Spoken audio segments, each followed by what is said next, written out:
Hello and welcome to the Big D Breakdown, your home for all things Dallas Cowboys news. Welcome to a special Wild Card Weekend episode.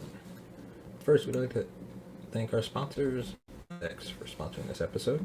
You can check them out today at poddex.com and use the promo code Larry21 for 10% off your order. What is Poddex, you ask? That's a great question. Poddex are the hottest new tool for podcasters looking to have more meaningful conversations or gamify their podcast. Simply shuffle up, ask a question, and let the content roll. Get yours today at poddex.com and use the code Larry21 for 10% off your order. And our other sponsor is Audible. Audible is home to hundreds of thousands of audiobooks from all kinds of genres. From sci-fi to historical fiction to autobiographies. You're sure to find a new favorite audiobook. Sign up today at audibletrial.com/Larry21 for a free 30-day trial and a free audiobook of your choice. And if you cancel your service with Audible, you can still keep that audiobook free of charge. So now, let's dig into the latest news and thoughts moving towards this matchup against the 49ers.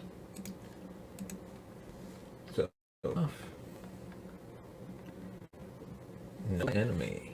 49ers versus the Dallas Cowboys. Well, it's been 734 days with the Dallas Cowboys. Fans, your team's finally back at playing in the NFL playoffs. Only 4 teams stand in the way between Dallas and the ever-elusive 6th championship ring. First team that the Cowboys must go through in order to get to where they want to be is one of their old rivals. For those of you old enough to remember a heartbreak like the Catch or the Joyous Redemption in 1993, San Francisco and Dallas have had some historic postseason moments. While history can be fun or painful to dredge up, none of it will matter Sunday afternoon. Joe Montana, Jerry Rice, Troy Aikman, Emmitt Smith, Michael Irvin will all be watching the stars today. The Cowboys' 5-2 all-time record against San Francisco in the playoffs won't propel them to victory on Sunday. No, this win will come down to the Dak Prescotts and Jimmy Garoppolo's of 2022. This one is about the 49ers, winners of 7 of their last 9, and the Cowboys, winners of 5 of their last 6. 2 hot teams, 1 conclusion. As the biggest game in 2 years approaches, let's get to know thy enemy a little better and break down this matchup. Once Dallas lost to Arizona 2 weeks ago, it seemed like a foregone conclusion that the Cowboys would be playing an NFC West team in round 1. While most thought a rematch was imminent, or possibly even a rerun of the last Dallas playoff opponent in the Rams, no one saw San Francisco coming. Yet here we are. The most common refrain you'll hear when it comes to the 49ers is a team no one wants to play. They've earned that moniker due to their physical nature of play. San Francisco has no problem whatsoever lining up and running the ball 9 or 10 plays in a row. As such, the 49ers finished 2021 the 7th best rush offense in the NFL. The Niners ran the ball more times than all but 5 other teams and scored more rushing touchdowns than all but 5 other teams. San Francisco does not rely upon just one guy to carry the load. They definitely come at you in waves with options to defend. Elijah Mitchell, Jeff Wilson Jr., receiver Deebo Samuel, and even the combo of Trey Sermon and Jermichael Hasty could see carries on Sunday. Mitchell is the closest thing to a bell cow that San Francisco has on the roster, with over 200 carries in 2021. Samuel, however, is probably their most explosive, averaging over 6 yards per carry on almost 60 attempts. The 49ers employ zone-run philosophies made famous by their head coach's father in his days with the Denver Broncos. Who is running the ball does not matter in this scheme.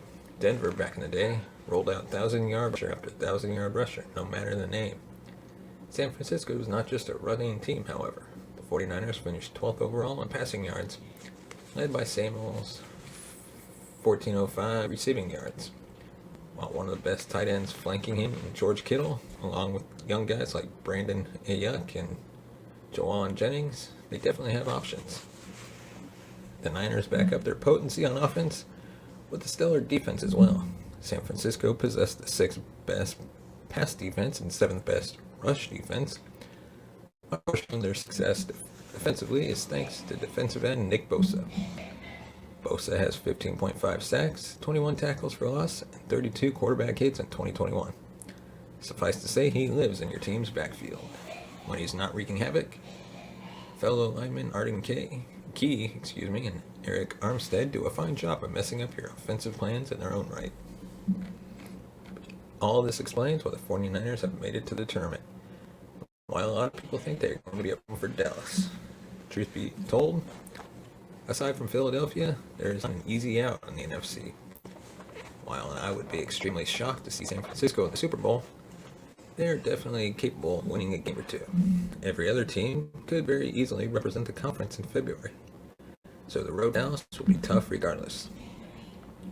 If I was coaching the defense for this game in particular, I'd give the Niners a 5-2-4 look, Cameron Curse as my linebacker opposite Micah Parsons. I would have 3 cornerbacks on the field at all times with safety and a cover 1 scheme. Playing 5 defensive linemen should keep their running game under wraps, while also daring San Francisco to throw more often.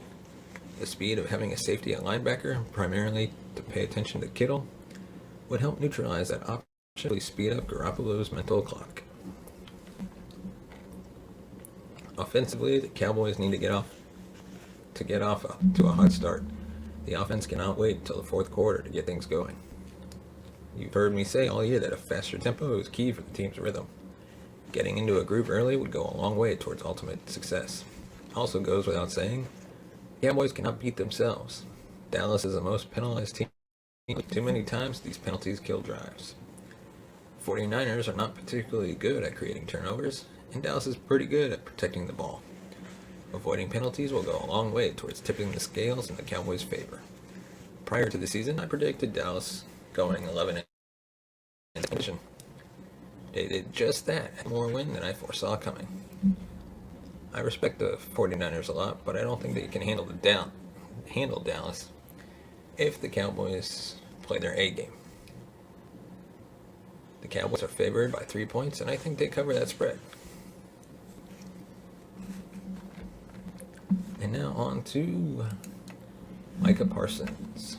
His week 18 absence may have cost him the Defensive Player of the Year award. The Dallas Cowboys and their standout rookie linebacker Micah Parsons got some rough news last Wednesday ahead of Week 18. He tested positive for COVID-19 and was unable to play against the Eagles. Fans were just relieved that former Penn State linebacker will likely be back in time for the start of the playoffs. But what they might not have realized is that Parsons' inability to play in the final week of the regular season meant that he would only have 16 games to stack his stats for the Defensive Player of the Year award. While the rookie had to stay back in Dallas, his main competitor for the honor, T.J. Watt of the Steelers, went to Baltimore and added 1 sack, 3 solo tackles, 1 tackle for loss, and 3 quarterback hits to his statistics. This allowed him to tie the all-time record set by Michael Strahan for sacks in a season in just 15 games played. That brings Watt to 22.5 sacks, 48 solo tackles, and 5 forced fumbles on the year. If Parsons went to Philly and had a multi-sack game and made plays all over the field like he normally does, it could have been a big boost to his campaign. But even though there's no saying that the rookie playing could have changed anything, his absence, along with Watt's record-tying showing, definitely didn't help his chances. But let's be clear, this doesn't take away anything from Parsons' accomplishments this year. As we mentioned a few weeks back, one of the main reasons we felt the rookie deserved the award was because of his Swiss Army knife abilities. Yes, he's got fewer sacks than Watt, but Watt never successfully floated into the secondary like the rookie. Parsons even told the press that he takes pride in, quote, being the most versatile player in the NFL. According to Joy Epstein of USA Today, Parsons also said he sacrificed his individual stats to help the defense as a whole. Right now, the betting odds for Defensive Player of the Year have closed now that the season is over, but we do know that Watt was still the favorite heading into Week 18. While we're still pulling for Parsons, we sadly think Watt will win this one. Thankfully, Parsons will easily take home Defensive Rookie of the Year, and most importantly for Cowboys fans, he's just getting started. Hey, there could be more there could be many more Defensive Player of the Year awards in his future. We won't know anything until the NFL Honors airs on Thursday, February 10th. Our fingers are crossed, but we sadly think the trophy will be headed to Pittsburgh.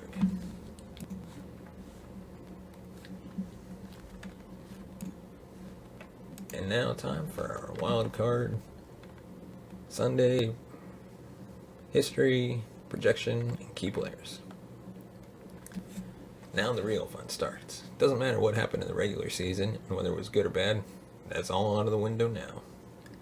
The Dallas Cowboys are in the dance. Welcome to the playoffs, baby.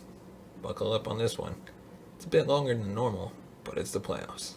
I'll tell you right now. I'm throwing the kitchen sink into this to get you prepared for Sunday in every way imaginable. Finishing 12-5 was good enough to win the NFC East, secure a first-round home playoff game, and climb up to the number 2 seed in the NFC thanks to a little help. All of that culminates with welcoming the 49ers, another historic franchise to town this Sunday on Super Wildcard Weekend. Cowboys 49ers NFL playoffs doesn't get much more awesome than this. It's a fun matchup. AT&T Stadium will be a whiteout with fans. Now let's get into our matchup history, some players that can become postseason legends, and talk about a gut prediction. I'm jacked up for this one and very eager to chat it up with you all in the comments. So yes, leave a comment in the comment section below and give us your thoughts on what you think will happen in the game. And now, the all-time record stands at 19 wins, 17 losses, 1 tie, and in the postseason, 5-2, both in favor of the Cowboys. The recent matchup was December 20th, 2020, Cowboys 41, San Francisco 49ers 33. I don't think you can have much more history in a playoff matchup than this one brings. These two teams have met in 7 postseason games. Look at the 70s, and these teams saw each other 3 years straight in the playoffs from 1970 to 1972. Move on to the 1980s, and we have the infamous pass from Joe Montana to Dwight Clark for the catch, for one of the most memorable highlights in NFL history. Or look at the 1990s, and these two teams were top dogs. The Cowboys and 49ers met in 3 straight NFC Championship games from 1992 to 1994. The Cowboys took the first 2 with the 49ers, snatching the third matchup. This decade cemented each of these teams as dynasties. Fast forward 20 plus years and we arrive at Wild Card Sunday. The rivalry stalled out for a while due to each team's inconsistency to make the playoffs like they used to. That freeze ends this Sunday with the teams drawing each other in the Wild Card game.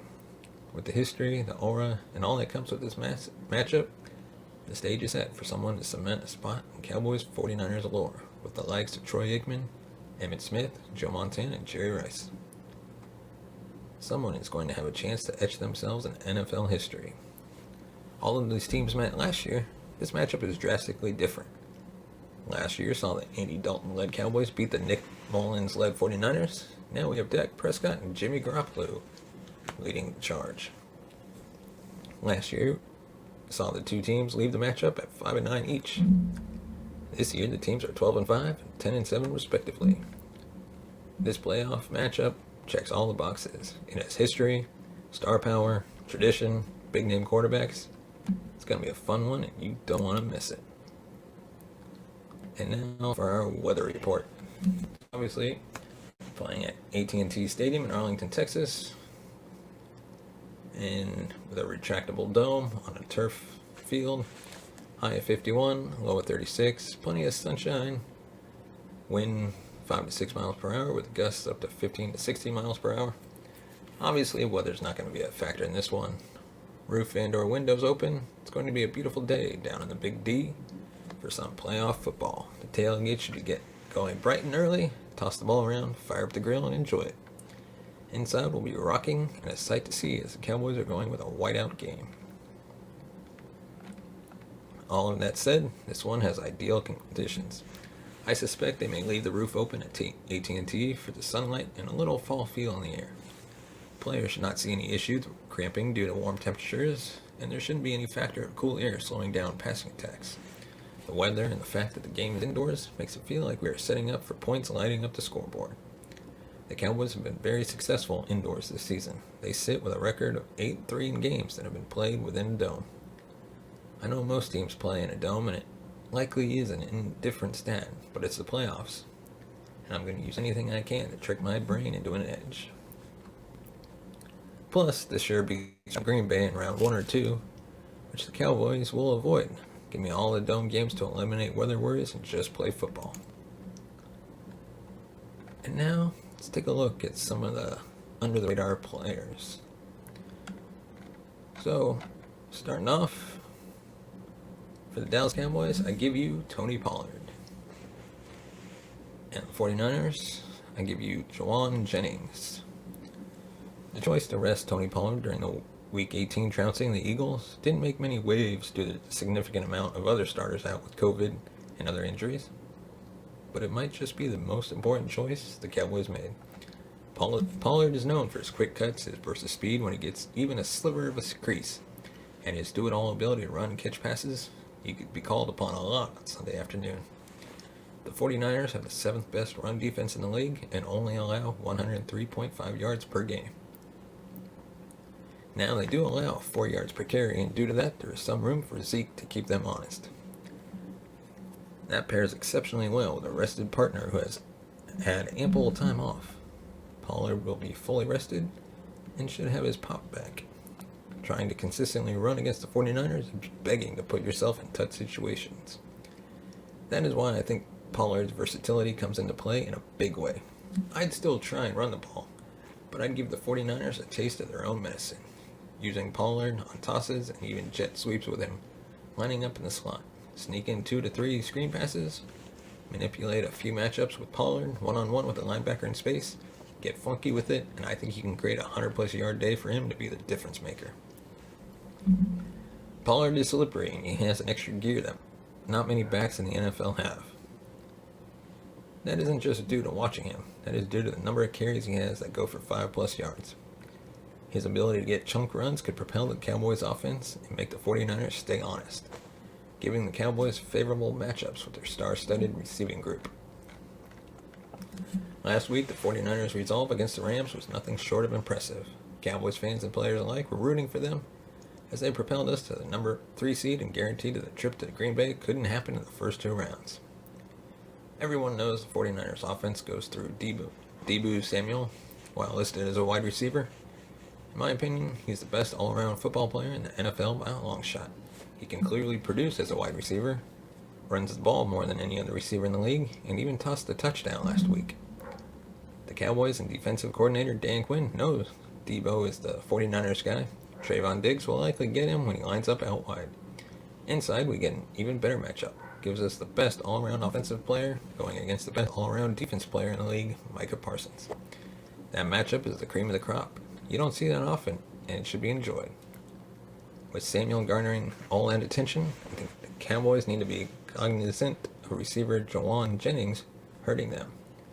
It is clear that Jimmy G trusts Jennings as he put up a career game in a pseudo-playoff game against the Rams. Jennings also has an it factor to his game. He may not put up the biggest numbers or gaudy stat lines, but he seems to step up when it matters most in crunch time. He's constantly delivered for the 49ers on third downs and in finding the end zone. Garoppolo will look to Jennings on third downs, late in the game if it's close, and any time he needs a big play, Deebo is taken away. Jennings isn't a national name, but if not treated with care, he could propel himself to a prominent level with a clutch performance on Sunday.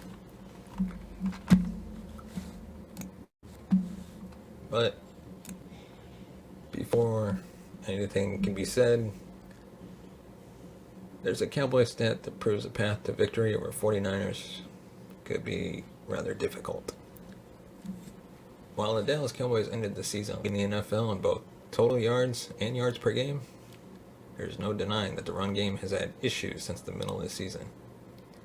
Even though Zeke and Pollard have both dealt with injuries and have a baked-in excuse, the pair hasn't been producing the way they were at the beginning of the season.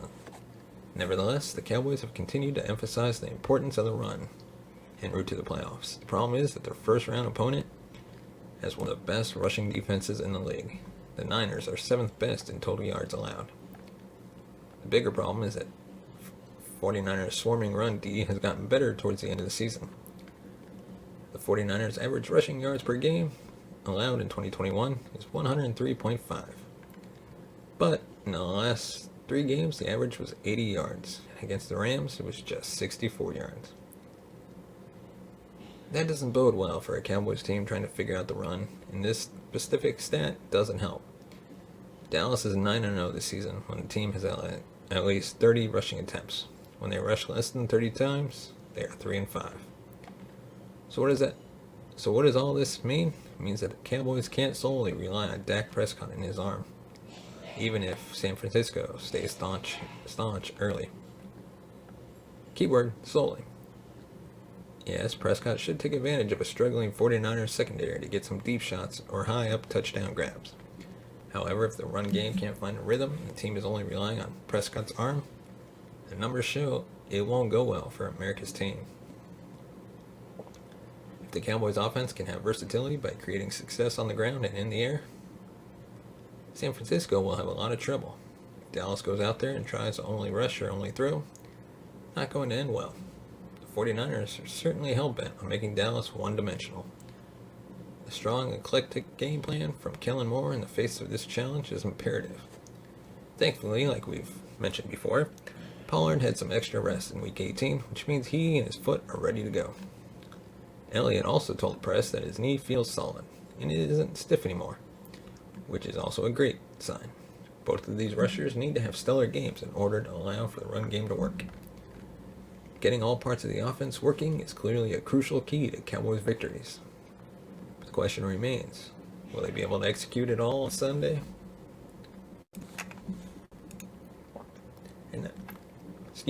And now we're going to take a look at 5 of the most insane wildcard weekend games in Cowboys history. Wildcard weekend is here. Dallas Cowboys are hosting the 49ers at home in Texas. This rivalry is filled with lots of playoff history, and this matchup should be an exciting one. Since the start of the original round of playoff games in the NFL, the boys have played in 12 wildcard games, going 7-5. Although Dallas and 49ers have met 7 times in the postseason, none of them were in wildcard games. The last time these two teams faced off in the playoffs was in the 1995 season, making the 3rd straight teams competed in the postseason. The result was the 38-28 loss. Dallas is hoping for a different result over 25 years later. To get ready for the big game, let's take a look at some of the most, I guess you could call it wild card games in Dallas history. To some football fans, a few of these games are an insane memory. To others, some of these are heartbreaking moments. Number 5, Prescott's first playoff win. The 2019 wildcard game against the Seahawks marked the first big win of the Zeke and Prescott era. It was the 4th game. The score was as follows: 0-3 Dallas, 3-3, 6-3 Seattle, 6-10 Dallas, 14-10 Seattle, 14-17 Dallas, 14-24 Dallas, 22-24 Dallas. Contest had everything.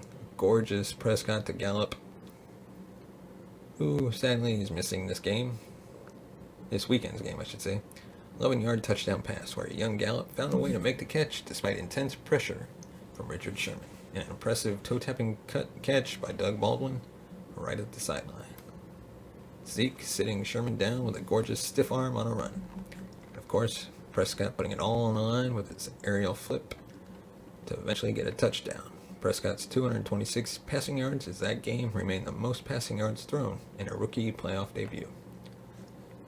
Unfortunately, the Cowboys would lose in the divisional round to the Rams. But this wildcard game against the Seahawks was a thriller. Cowboys haven't made it to the playoffs since that 2018-2019 season. Will this wildcard matchup be just as exciting?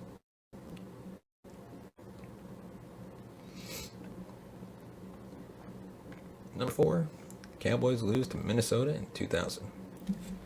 This is one of those games that isn't a pleasant memory for Cowboys fans. The loss was significant for many reasons. For starters, it was the final playoff appearance for both Troy Aikman and Emmitt Smith. It also marked the end of the Dallas dynasty in the 90s. On January 9th, 2000, in the Hubert H. Humphrey Metrodome, 64,000 plus fans saw the Cowboys get their butts kicked. All-time NFL greats like Chris Carter, Randy Moss, Aikman, Smith all played in this matchup. Cowboys had an early lead, but the Vikings offense took off, led by Randy Moss, who was previously snubbed by one Jerry Jones in the NFL draft. Moss's 58-yard touchdown catch from Jeff George marked the start of 24 unanswered points from Minnesota. Aikman would retire after the next season. Smith would retire 3 years after that. And number 3, Cowboys beat the Bucs in 1983. This was another back-and-forth game. The Cowboys came out victorious in this one, beating Tampa 30-17. The lead changed a whopping 4 times in this contest. Dallas was down 17-16 heading into the fourth quarter. From there, it was all Cowboys. Similar to today's Dallas team, a lot of the victory was thanks to the defense. Monty Hunter had a 19-yard pick six to put the Cowboys up 23-17. Cowboys great Everson Walls also had an interception in the matchup. Quarterback Danny White led Dallas with over 300 throwing yards. His 10-yard pass to Timmy Newsome sealed the deal in the game. Tony Dorsett also had over 100 yards rushing. The Cowboys impressively held down future Super Bowl MVP Doug Williams to help secure the victory. Dallas would go on to beat the Green Bay Packers in the divisional round, but lose to the Washington Redskins, missing a shot at the Super Bowl. Number 2, Romo and the boys beat the Lions in 2015. We know that Tony Romo is often criticized for his inability to perform in the playoffs. This game showed the opposite. This was arguably one of his best games as a Cowboy. It wasn't looking optimistic for the Cowboys when the Lions quickly went up 14-0 in the first quarter. Beautiful 76-yard touchdown by Terrence Williams brought it to 14-7, but the Lions scored 2 field goals that made it 27. The Cowboys went into the fourth quarter down 20-14. Then, with just over 2 minutes to go in the game, Romo found Williams in the back of the end zone to put the Cowboys on top for the first time in the game. Romo clawed his way back in this one, even converting a crucial fourth down to keep Dallas alive. He ended the day with 293 passing yards and a quarterback rating of 114. Although Romo was a highlight, rookie DeMarcus Lawrence sealed the deal for the Cowboys. He had 2 strip sacks in the final 2 minutes to keep the Lions from coming back. Maybe we'll see more of those from him on Sunday. But at number 1, sorry Romo, we had to do it. The Tony Romo fumbled snap. Cowboys fans, you knew this one was coming. On the extreme opposite end of the spectrum, by far one of the most upsetting and memorable moments in Cowboys playoff history was Romo botching the snap in 2007 to keep Dallas from beating the Seahawks. It's a heartbreaking memory for Dallas fans. This fumbled snap is forever linked with Romo for the entire football universe. Let's set the scene, shall we? Throughout the game, the two teams battled each other for scoring. The Cowboys were winning the game with 6 minutes left, 20-13. Seahawks safety made the score 20-15. Then a late Matt Hasselbeck touchdown to Jeremy Stevens made it 21-20 Seattle, their second lead of the game. The Cowboys got the ball back and drove it all the way down the field with a 4th and 1 in the red zone. Dallas was forced to kick a field goal, but a field goal that should have led to a victory. Unfortunately, it's not what happened. Romo, who was both the starting quarterback and the placeholder, took the snap and the ball seemed to just fall out of his hands. Romo tried to pick the ball up and run it into the end zone, but was tackled from behind and stopped short of the goal line. Seattle would go on to miraculously win 21-20, and Romo would go on to have nightmares about this play for the rest of his life. We can only hope that this season the wildcard game doesn't come down to a heartbreaking moment like this one.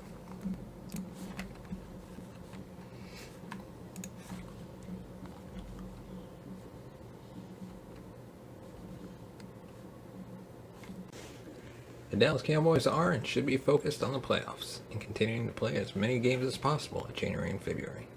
However, the list of their home and road opponents for the 2022-23 season was released this week, and it's making us think ahead. The actual schedule and order of the games won't be revealed until March, but you can already start to consider which games you may want to travel to or head to the stadium for. As always, the Cowboys will face their NFC East rivals, Eagles, Giants, and the soon-to-be named Washington team once at home and once on the road, but there is some new variation in the other teams they will be facing next season. Spoiler alert, next season brings some much tougher opponents than this year.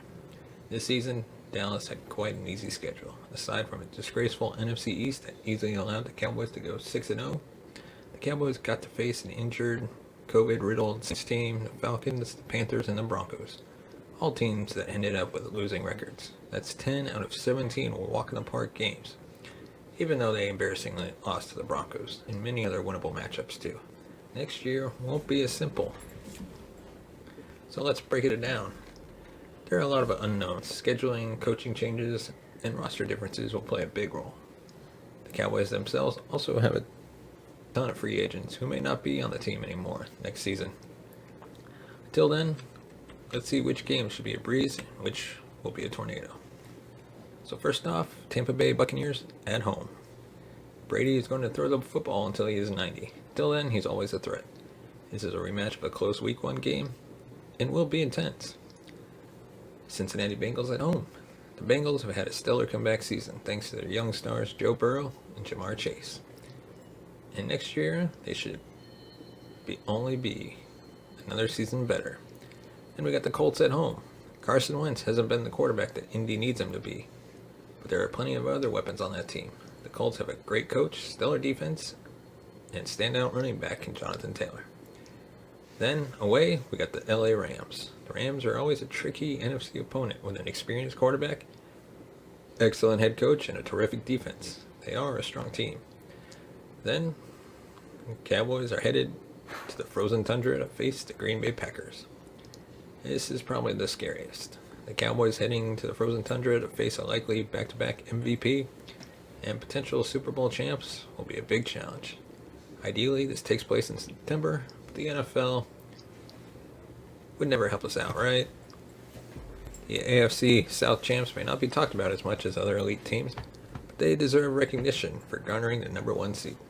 Plus, a healthy Derrick Henry is always a threat. Then, Minnesota Vikings away. This one brings a lot of unknowns, a new coach, and possibly a new quarterback. The Cowboys' biggest hope is if Kirk Cousins stays and they play in primetime, so primetime Kirk can blow it. And then, Chicago Bears at home. With a new head coach and a growing Justin Fields, the Cowboys, this could be a surprisingly tricky. These two teams last faced off in 2019. The Cowboys lost. And now the official 22 Cowboys homes and road opponents that the team should be happy about. Philadelphia Eagles. They may be the strongest NFC East opponent, but that doesn't mean they're strong enough to beat the Cowboys on either turf. Washington, fill in the blank. Unless a new name magically changes everything for this team, you can expect 2 easy W's here. Then the Giants. It's going to take a lot more than getting rid of Joe Judge to get this team back on track. And then Houston, Texas at home. The Governor's Cup is always a fun one. It will be more fun for Dallas since it's hard to imagine them losing to a team that went 4-13 in 2021. And then Jacksonville Jaguars. The only chance the Jaguars have at winning this game is if Kellen Moore is their head coach. Even then, I doubt the Jags can pull it off. And the Lions at home. The Lions are perpetually a team that struggles. Amon-Ra St. Brown had a stellar season, but one man isn't enough. And now that is all we have for this episode. Thank you so much for watching and listening. If you want to support the show, you can buy us a coffee at buymeacoffee.com/thebigd. Link will be in the description if you want to support us. Check us out on Good Pods. Give us a thumbs up and a like. Subscribe to the YouTube channel. And leave us a review. Let us know your thoughts on the topics we covered in the comment section below. And let us know, how far do you think the Cowboys will make it in the playoffs? Do you think we have a Super Bowl coming? Super Bowl victory, I should say, coming? Let us know. Thanks for watching and listening, and we'll see you next time.